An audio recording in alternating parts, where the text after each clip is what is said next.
Saludos amigos, bienvenidos a este espacio que a partir de ahora compartiré con ustedes.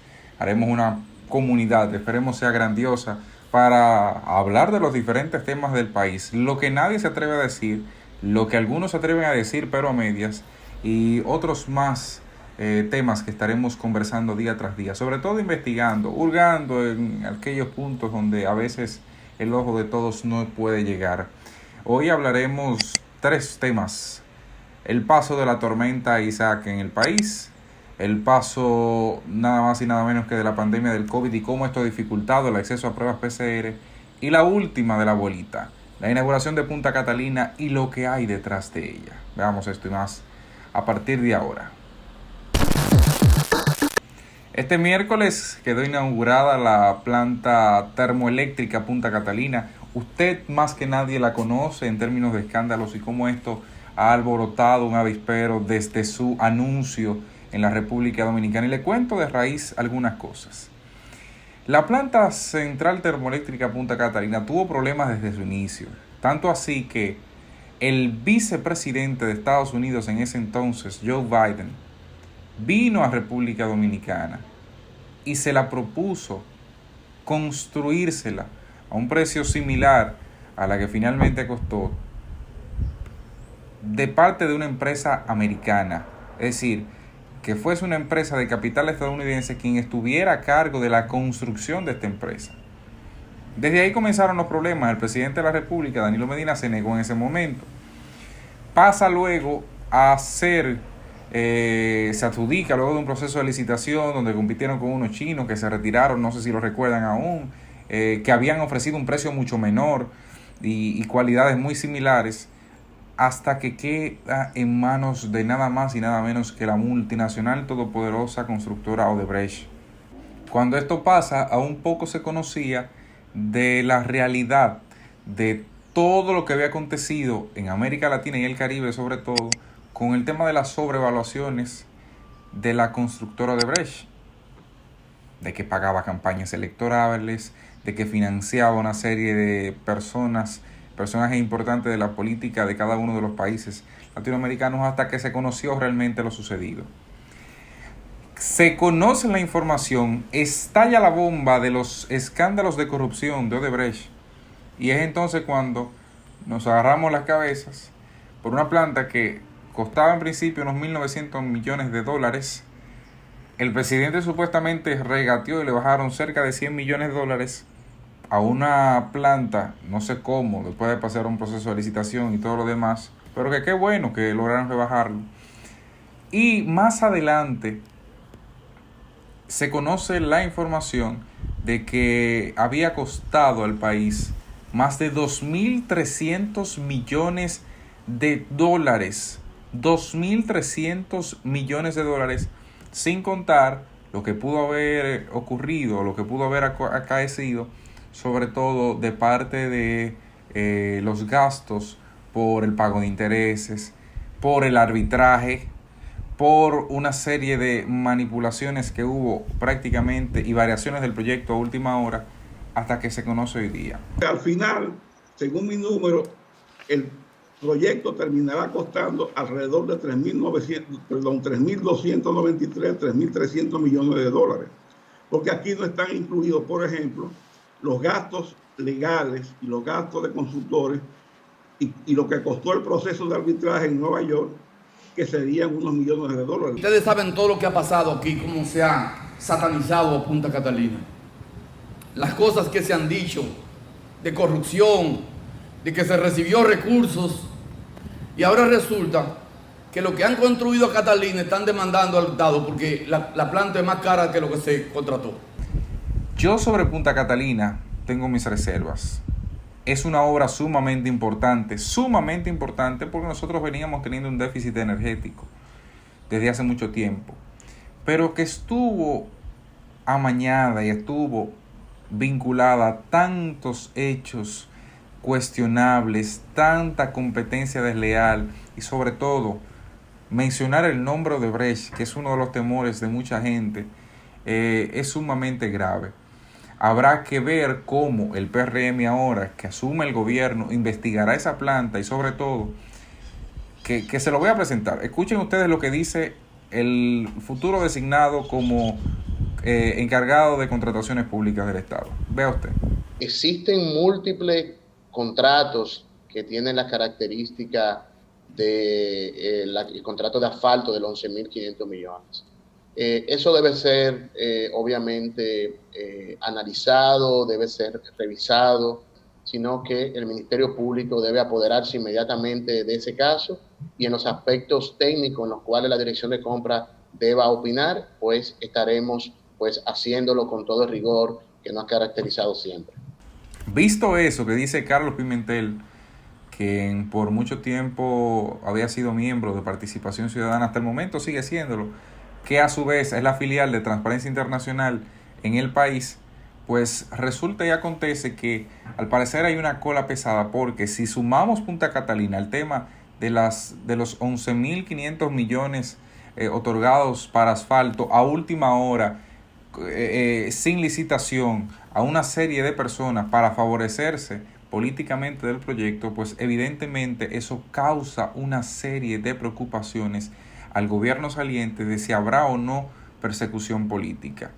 Yo entiendo que lo que está mal debe ser sancionado sin importar quién sea, y que no se venga luego con el argumento de que sí hubo o que no hubo el tema de persecución política, porque si el que hizo algo mal y se sanciona, pues sencillamente no es una persecución política, es una sanción por un hecho cometido, por un crimen, un delito acaecido, y eso no puede bajo ninguna circunstancia regatearse, sobre todo en una población que está pidiendo la cabeza de mucha gente. Con calma, sin llegar al aspecto de ser un circo, una buena y profunda investigación, pero que sea sometido todo aquel que tiene pruebas suficientes para para aguantar la prisión. Todo aquel que haya sido y se le demuestre responsabilidad sobre los hechos tiene que ser preso, porque aquí no podemos seguir propiciando un régimen de impunidad. Y sobre todo que hay que tomar en cuenta este elemento. Las autoridades nuevas, bueno, al menos así lo ha dicho el consultor jurídico, no pueden darse el lujo de hacer el borrón y cuenta nueva, como se conoce popularmente. Las cosas por su nombre. El que cometió un delito debe ir a prisión, sin importar que haya sido o no haya sido político, porque si no vamos a estar en una misma esfera, en una misma bola de nieve, todo el tiempo patrocinando actos de ese tipo. Y si seguimos en esa vorágine, entonces nunca vamos a tener un régimen de consecuencia como se debe. Eso hay que acabarlo ya, sin importar quién esté, dónde esté y en el momento que esté. Les había dicho del caso de la mafia que hay en nuestro país con las pruebas PCR. Escuchen esto. Hace días pregunté en la República Dominicana que dónde estaban todas las donaciones que se habían hecho de pruebas PCR del empresariado, de instituciones extranjeras, de algunos países más avanzados, más desarrollados que nosotros, entre ellos China, Japón, la India, Estados Unidos. Esas pruebas al parecer no han aparecido. ¿Y cómo yo tomo de base? Bueno, hace unos días se dijo que el Laboratorio Nacional no tenía suministros para realizar pruebas. Ayer, el ministro de la Presidencia, Gustavo Montalvo, dice lo que usted va a escuchar. Escúchelo usted mismo. Bueno, pues resulta y acontece que se van a realizar unas 6.000 pruebas diarias. Yo espero que así sea. Más todavía si se pueden hacer, sobre todo en el caso de las PCR. Ahora, hay que ver de dónde van a salir esas pruebas, porque al final de cuentas, todo esto, todas esas pruebas que se realizan en laboratorios privados, en instituciones no gubernamentales, todo lo que se realiza supuestamente va al Laboratorio Nacional, y cuando va al Laboratorio Nacional, de ahí se determina el resultado. Se toman las muestras en los centros privados, pero el resultado emana del Laboratorio Nacional. Entonces no entiendo cómo es que el Laboratorio Nacional realiza una parte y que tiene mayor disponibilidad que el propio Estado. Hay que ponerse las pilas, no se puede seguir permitiendo que la gente desconozca su propio estatus. Además, está la particularidad de que la gente que va al Laboratorio Nacional a veces está positivo del COVID y aunque vaya con su mascarilla, va a buscar un supuesto resultado a ver si se le quitó el COVID 14 días después. No hay una política de seguimiento real a esa gente que cuando va al laboratorio nacional o cualquier otra parte, lo que hace es contagiar a una serie de personas que ni siquiera saben si tienen o no el virus y ni siquiera saben que esas personas que van a ese centro portan el virus y lo que hacen es contaminarse. Nadie está cuidando a nadie y hay una irresponsabilidad por una parte del Estado que no le da seguimiento a los casos y que independientemente de lo que diga el ministro cada mañana, no se le da el seguimiento real a los casos. Y por otra parte, una ciudadanía que se le importa contagiar a quien sea. A final de cuentas, poco importa si usted está o no está positivo, en el sentido de que no hay un tratamiento. A usted, en términos hospitalarios, esté o no esté positivo, si presenta el cuadro de fiebre, de neumonía, si presenta dificultad respiratoria, todo eso obliga a que usted se le dé un tratamiento médico, oxígeno, tratamiento para reducir la fiebre, prácticamente igual, así no lo tuviera. O sea, al no existir una vacuna, al no existir un procedimiento riguroso en eso, no importa que usted dé positivo como que dé negativo. En términos reales, eso poco importa. Afortunadamente ya Rusia anuncia este miércoles que en unas 2 semanas, aún saltándose algunas pruebas, podría estar dando luz verde a una vacuna que ha desarrollado y sería la primera vacuna contra el COVID-19 del mundo. La guerra está sembrada entre las grandes potencias, China, Estados Unidos, Rusia sobre todo, para ver cuál de ellos logra primero posicionar la vacuna del COVID-19. Actualizando sobre el paso de la tormenta, hasta ahora tormenta Isaac en el país, podría convertirse en un ciclón, en un huracán categoría 1 o 2 en las próximas horas.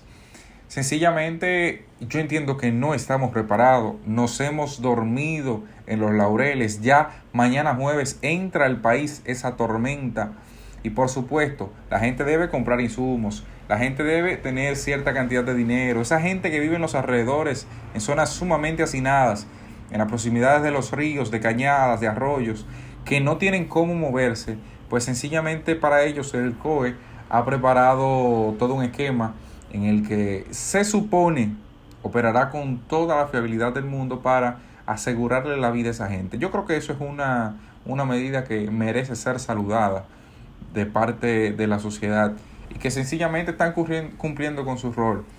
Hay que evitar que el hacinamiento provoque una mayor crisis del COVID-19, sobre todo porque mucha gente tendrá que quedarse donde otros viven, a mayor cantidad de personas fluyendo en una casa, a mayor posibilidad de contagio, y a mayor posibilidad de contagio en lo adelante, mayor dificultad para un sistema hospitalario que en el Distrito Nacional, por ejemplo, tiene 100% de ocupación, Distrito Nacional y Santo Domingo, y cuando se va a un aspecto más general, sobrepasa el 70%. Esperemos que las soluciones estén ahí.